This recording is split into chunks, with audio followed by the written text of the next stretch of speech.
Homophobia is more normalized than homosexuality, but gays are born and hate is taught. It is time to fire the teachers that preach that school of thought, refusing our differences. People don't like different. Snide comments. The word gay thrown around like a basketball on a court, but when I use it to describe myself, people stare. Ensnared in hushed murmurs and rumors that stick like double-sided tape. When you peel it off, the residue is left. All of their words become my shame, worn like a second skin, a cloak to keep me hidden from subtle cruelties. How many times will I be told it is a phase, people acting like I am the wrinkled blue shirt at the back of the closet, just needing to be ironed, straightened out. I do not belong in the closet. My identity is a barbed wire fence holding me back with metallic misconceptions, people that yell at me in the streets. I do not have the privilege of holding my partner's hand in public without receiving an entourage of blatant stares and comments that squirm, silverfish caught in the net of a small-minded perspective. I am something to be gawked at but never truly seen, kept at an arm's length, a social distance from my sexuality like being gay is contagious. Oppression is a blanket. A quilt folded at the end of my bed, sewn from the stitches of slurs and slander, it engulfs me as I sleep. Some say that my identity was my choice.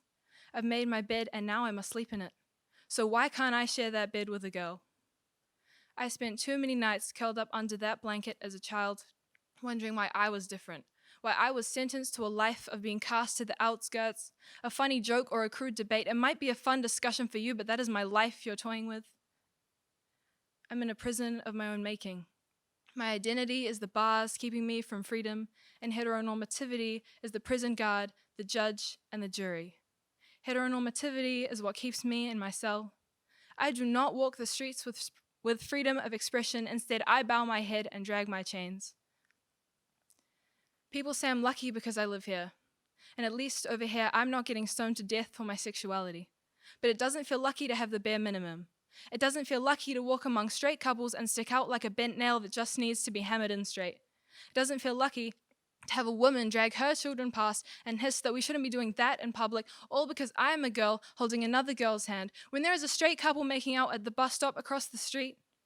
That will never be me. I am uncomfortable even standing next to her in public because all I've ever learned is that society thinks it is wrong. Society's shame is not my burden to carry. Sexuality is not a choice. I would not choose a lifetime of discrimination, prejudice, or inequality. I would not choose to be called a dyke for holding my girlfriend's hand. The slurs that have left a dirty smudge on my best memories are not my choice. What I can choose is to embrace it anyway. I grew up on fairy tales and Disney princesses, but despite society's best efforts at spoon-feeding me heteronormativity since the day I was born, I ended up wanting a princess, not a prince. Does it make you uncomfortable? My blatant disregard for the rules of our heteronormative world? My refusal to conform to the whims of our society? You can tell me to tone it down, but it will only make me louder. Why shouldn't I have the freedom to be myself?